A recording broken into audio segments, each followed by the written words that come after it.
Hello বন্ধুরা, সবাই কেমন আছেন? আমি আপনাদের মধ্যে নিয়ে আসলাম আরেকটি ব্লগ। আমরা তো সবাই এই জায়গার সাথে পরিচিত, আর কেউ যদি এই জায়গাটাকে না চিনে থাকেন তাহলে কমেন্ট বক্সে মেসেজ করুন। আজকে বিকালে আমরা ঘোরাঘুরির সময় আমরা এখানে আসি। প্রাকৃতিক দৃশ্যগুলোর মধ্যে সাদা কালো রঙিন অনেক কিছু লুকিয়ে থাকে। আপনি যদি ঘোরাঘুরি না করেন প্রকৃত যে কতটুকু সুন্দর আপনি সেটা বুঝতে পারবেন না। আমরা কৃষ্ণনগর ঘুরতে যাওয়ার পথে দেখলাম মাউন্টেন এভারেস্টের সমতুল্য উচ্চতা নিয়ে আমাদের গোসাইপুরের রাস্তা কিভাবে ঝরে পড়ছে দেখুন। এর মধ্যে আমরা কথা বলতে বলতে কৃষ্ণনগর পার্কে চলে আসলাম। আর এই পার্কের নাম হচ্ছে different touch and eco park restaurant. কেউ যদি এই পার্কে এসে থাকেন তাহলে আবারও আমি বলবো একবার বর্ষাকালে এখানে আসবেন, দেখবেন প্রকৃতিটা কতটুকু সৌন্দর্য দেখতে পারবেন।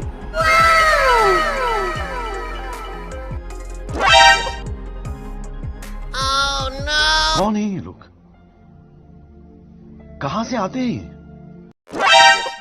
क्या सीन है। वाह क्या सीन है।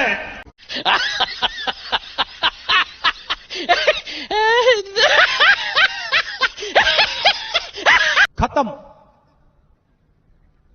Bye bye, tata, goodbye, गया।